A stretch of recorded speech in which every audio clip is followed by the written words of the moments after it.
Bienvenidos al segundo teórico de la Cátedra de Antropología Biológica 1. Hoy vamos a exponer el teórico que trata el tema del crecimiento y el desarrollo en humanos. Para esto vamos a dar unas definiciones iniciales.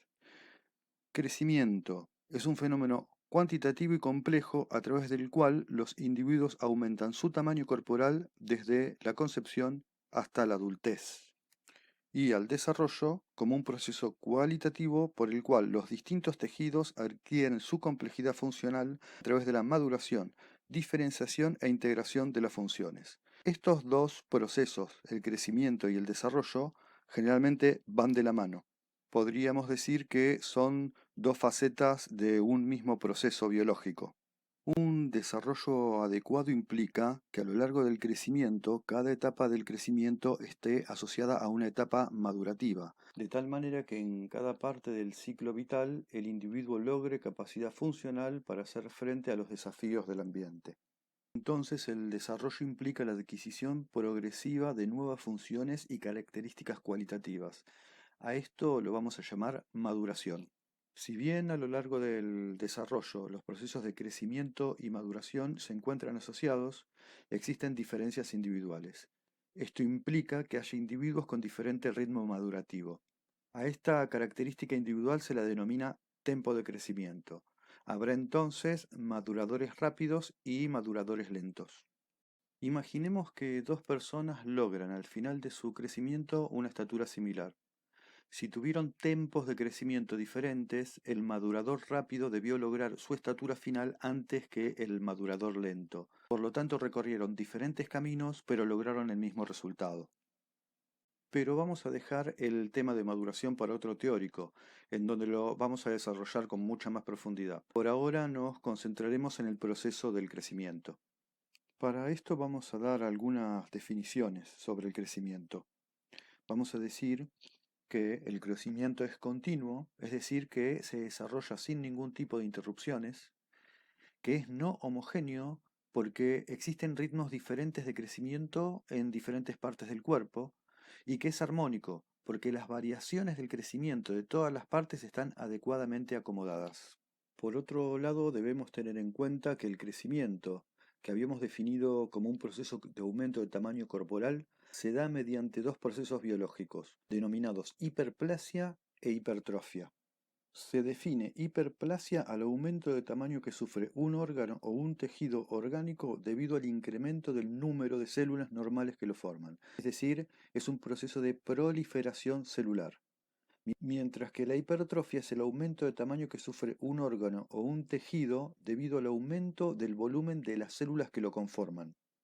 Una vez definidos estos conceptos que ustedes van a tener que recordar, vamos a pasar a cuestiones más centrales y específicas del crecimiento en los seres humanos. Vamos a concentrarnos en el crecimiento en estatura, también denominado crecimiento en talla. Vamos a ver dos representaciones de este crecimiento.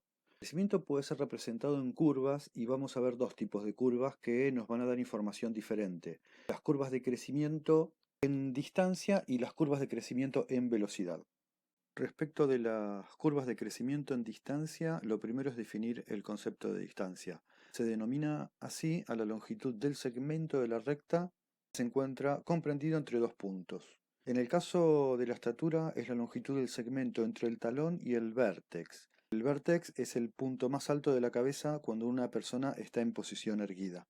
Si hacemos un ejercicio de imaginar cuántos tipos de tejido atraviesa ese segmento, vamos a ver que en su mayoría es óseo, un poco de cartílago y la piel debajo del talón y encima del cráneo.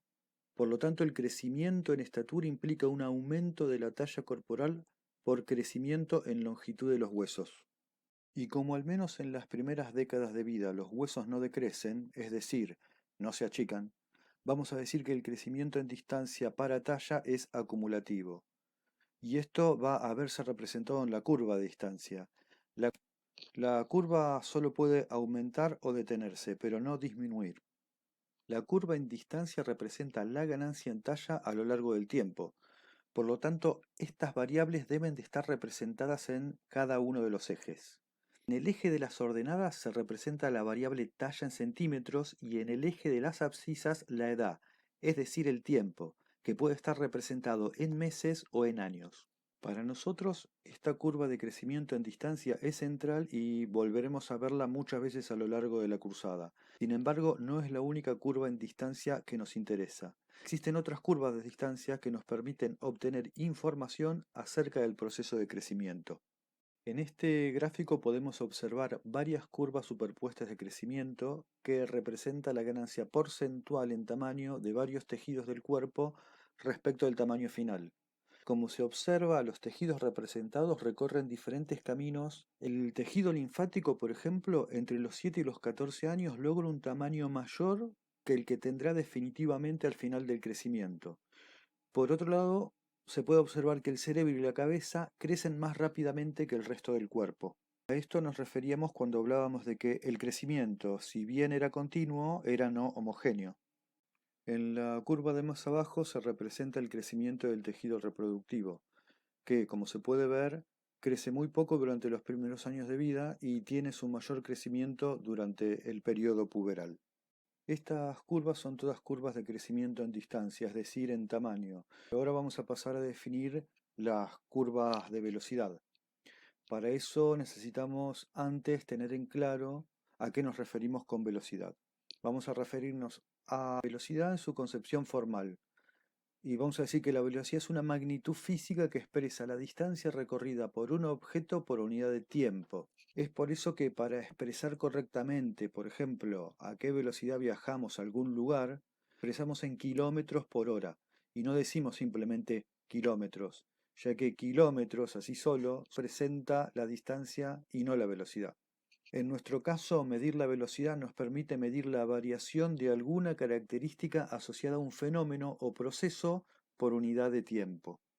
En el caso específico de la velocidad de crecimiento postnatal en talla o estatura, la curva resultante va a mostrar diferentes velocidades durante el crecimiento postnatal.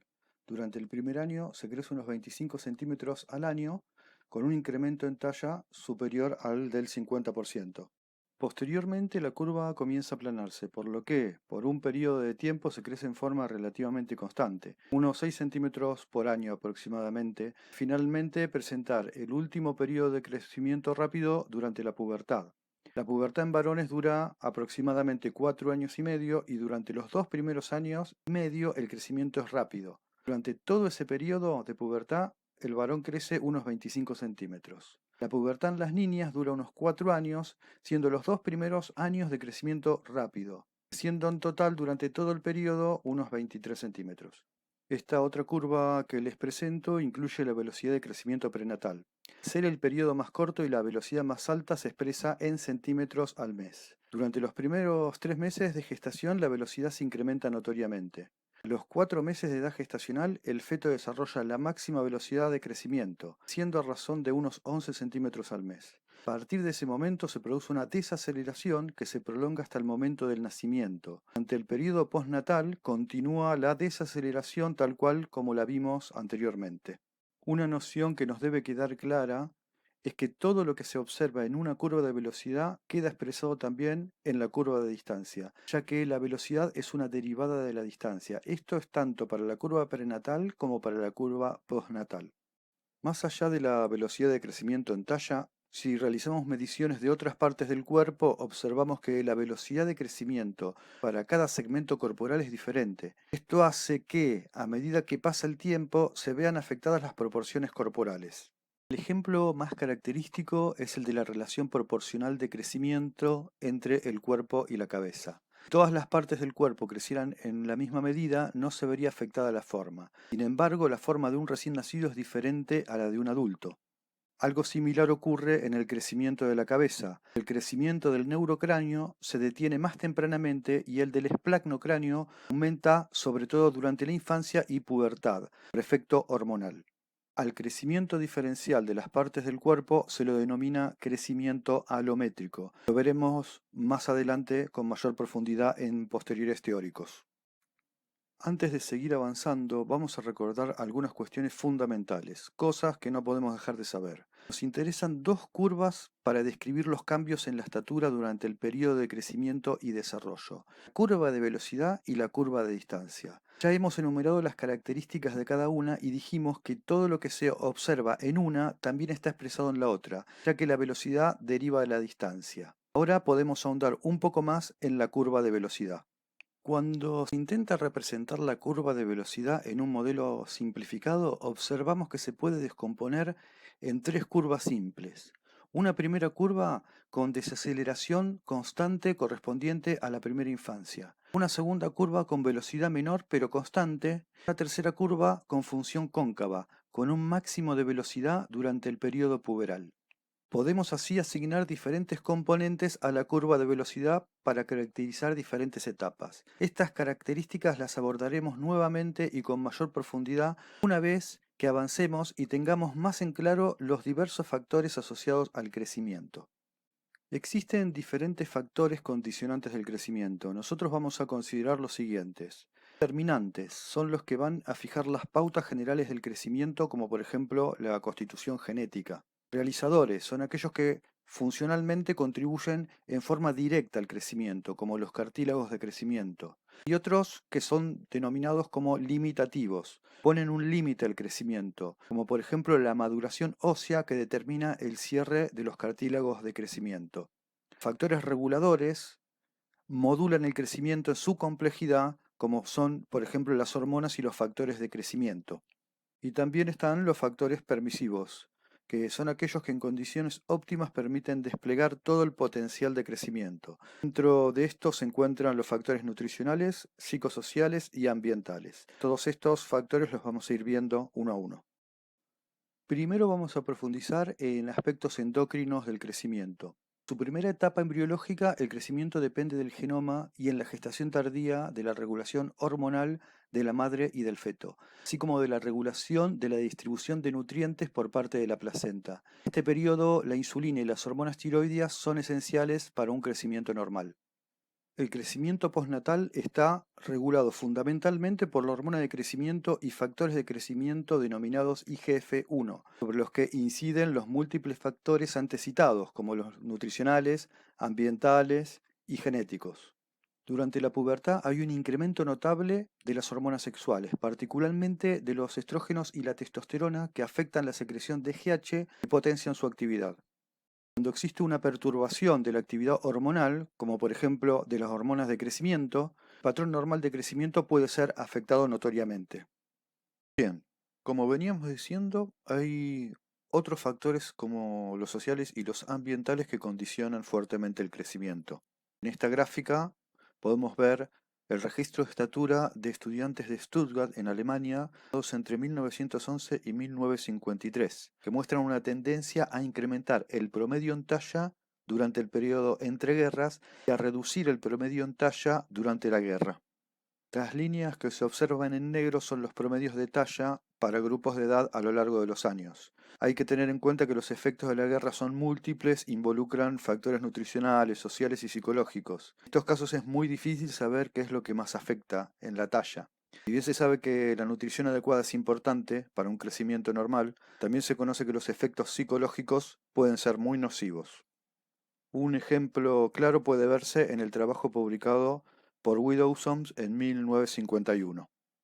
Widowson informa en este trabajo sobre dos orfanatos municipales en Alemania en la posguerra, donde realizaba evaluaciones de crecimiento y estado nutricional. Cada uno albergaba unos 50 niños y niñas entre 4 y 14 años de edad. Los niños solo tenían raciones que en la situación de posguerra eran apenas adecuadas para los requisitos nutricionales. Se tomó la decisión de intervenir sobre uno de los hogares ofreciendo cantidades ilimitadas de pan adicional para que todos los niños pudieran satisfacer su apetito al máximo. En el gráfico está marcado con letra A ese orfanato. El orfanato que no recibió el complemento está marcado con la letra B. A medida que pasaron los primeros 6 meses, se hizo evidente un aumento de peso a tasas muy diferentes entre los dos orfanatos. Sin embargo, durante los segundos 6 meses esto se revirtió. A pesar de los alimentos adicionales provistos para los niños en el orfanato A, su tasa de crecimiento promedio fue menor. Por otro lado, La curva de peso en el orfanato B comenzó a aumentar abruptamente, que estos niños solo tenían las raciones comunes. Claramente había algún otro factor que deprimía el efecto beneficioso de los alimentos adicionales. Se logró comprender qué era lo que ocurría cuando se investigó el contexto de convivencia en esos orfanatos. El cambio de situación coincidió con un cambio de celadoras. La celadora del orfanato A hasta ese momento era considerada como una persona alegre y comprensiva con los niños, pero fue reemplazada con una celadora de otro orfanato, severa e imponente, que administraba reprimendas públicas y seleccionaba a los niños individualmente para hacer pasar ridículos especiales en los horarios de la comida. Esta celadora severa, sin embargo, tenía sus favoritos, que aquí están marcados como grupo B1, y cuando la transfirieron de un orfanato a otro, convenció a las autoridades para que le permitieran llevarlos con ella. A los niños que recibían por parte de esta celadora un trato especial y siempre recibían elogios de su parte. Estos niños, si se observa en el gráfico, ganaron más peso que los demás, tanto en el orfanato con limitación alimentaria como en el orfanato con suplemento. Este histórico trabajo en dos orfanatos lo que demuestra es que el estrés psicológico debido a un manejo duro y antipático afecta notoriamente el crecimiento de los niños, independientemente de tener una alimentación adecuada. Bueno, finalmente y para cerrar les dejo un cuadro que resume un poco todos los condicionamientos relacionados al crecimiento. Este cuadro nos lleva a la idea que mencioné anteriormente, esa de que el ambiente es cultura, que nos permite pensar que la delimitación entre lo biológico y lo social es más bien un recurso pedagógico que un enfoque analítico. Les dejo la bibliografía y les agradezco la atención y la paciencia. Nos vemos en el siguiente teórico.